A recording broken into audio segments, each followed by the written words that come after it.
Welcome back, and in this lesson we are going to talk about the very important part of your business, which is building your portfolio. And I'll quite often say this, and I'll say it a lot, is when it comes to your portfolio, less is more.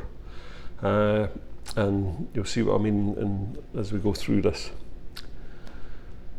So, building a portfolio, this is probably one of the hardest things to do when you're new to the business.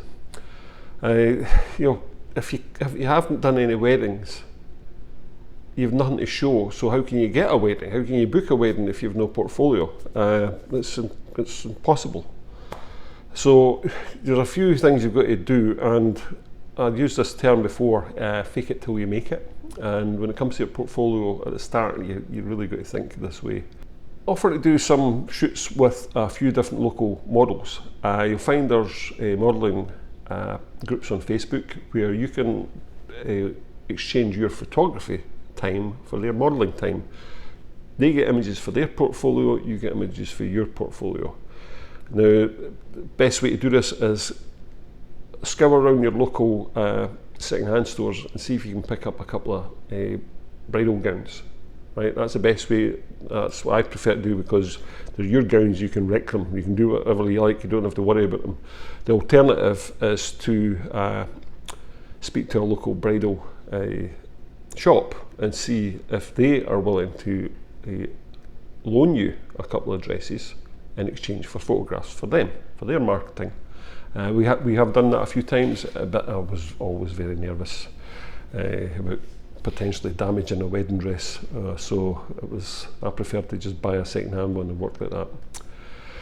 You'll often see a lot of photographers will talk about styled shoots.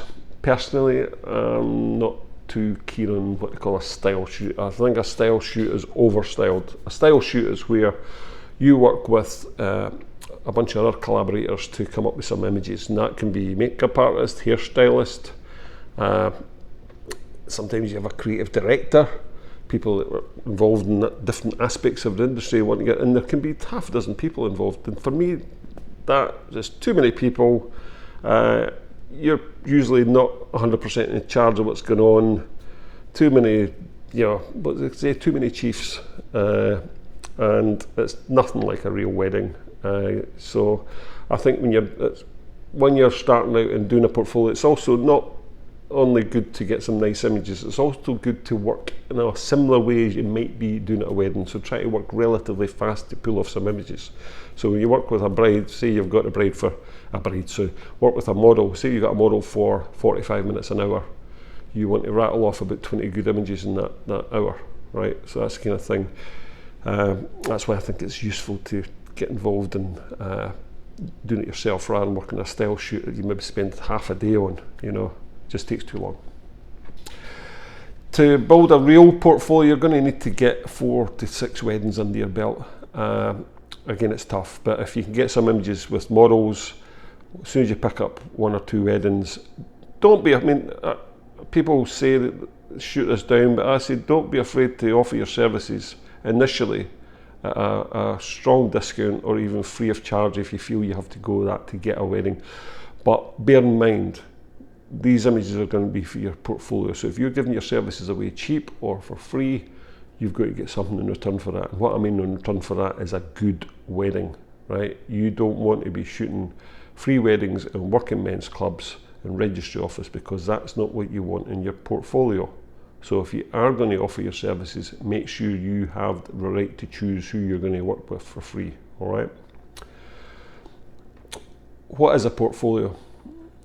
It should represent your absolutely 100% best work, right?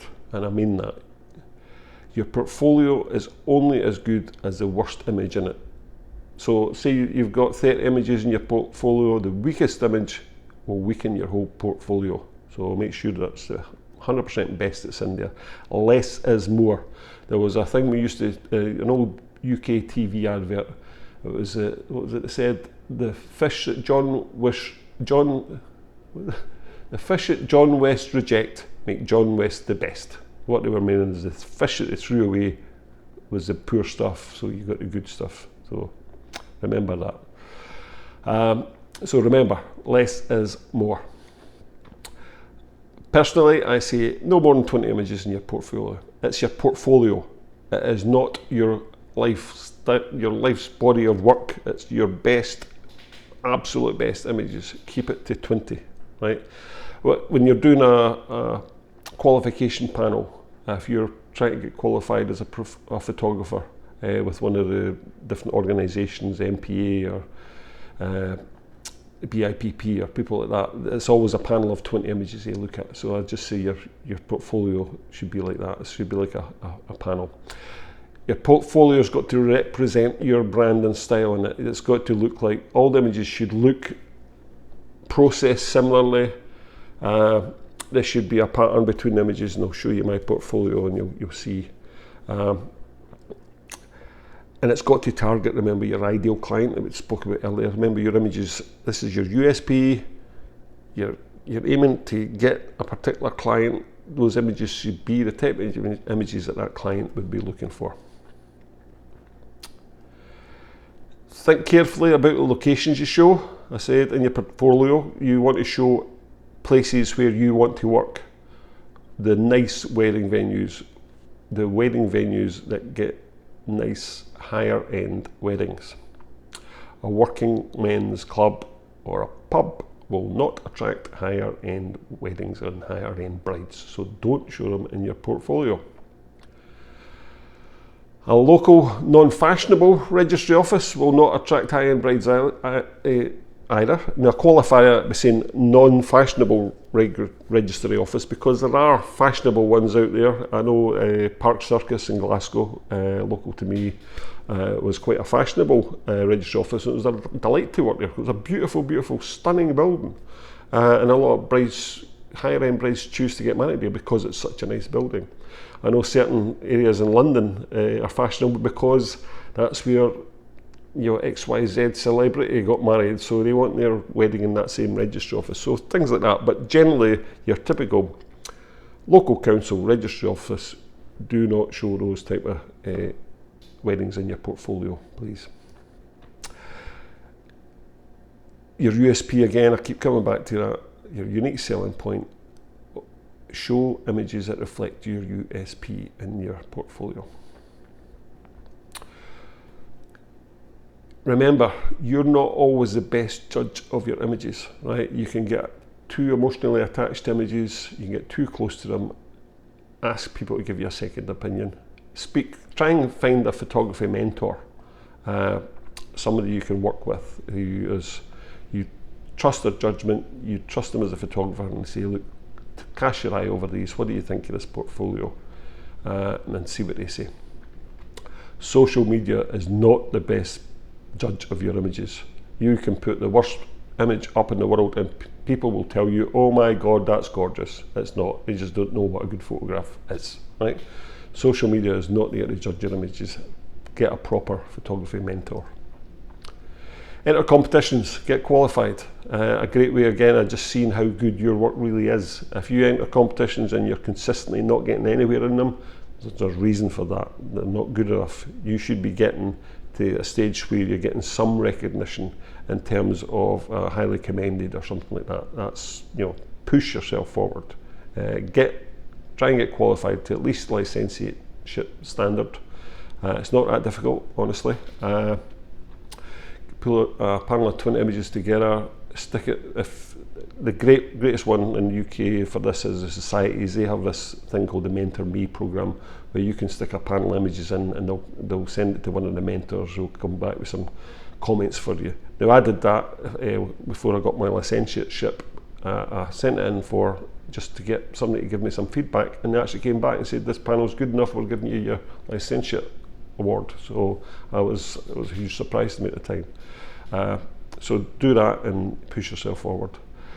Try to find an experienced and qualified mentor, as I say. Find not necessarily local photographers, because they can sometimes be a little bit cagey in working with other locals. Find somewhere, try and make friends with people in Facebook groups, photography Facebook groups, and find somebody that's maybe the other end of the country from you, whose work you like and you trust them, and just reach out to them, say, hey, would you help me and be a mentor for my photography. Some people might want to charge you money for that, and that's fine, it's their time, I can understand that, but there'll be others that will quite happily say, yeah, I'll help you out, want to have a look, and I've done that for people, and people have done that for me. So what isn't a portfolio? That image there, for example, is not a portfolio. That, for me, that was I think it was a collage of images we did, which represented our year's work for one particular year doing weddings. There's images in there I would probably not want to put in my portfolio, but we just pulled it together because it represented every single wedding we'd done that particular year. So it was a part of a different, I think it was a Bride of the Year marketing campaign. So your portfolio is not just a body of work, you've got to pull it all together. This is more like a portfolio. This is a panel of 20 images, and it's not just 20 images, it's also how you lay those images out together. So when images are running normally that, if you were doing a qualification panel, that panel would be stretched 10 images wide with 2 rows. Right? That's normally how we're laid out. And I would always look for symmetry in images, so you'll see there I've got tall images running together, and there's balance and symmetry in the layout of those images, also balance and symmetry of where the black and whites would be. So in this case, that first row and the second row would have been sitting side by side, so I'd have a black and white fourth in for this side and fourth in from that side. So it's not just images, it's how you put them together. So think long and hard, get people's opinion on it, and try and pull together something nice. I say it's difficult at the beginning, but you'll get there, trust me. Okay, thanks again for watching, and we'll see you in the next lesson.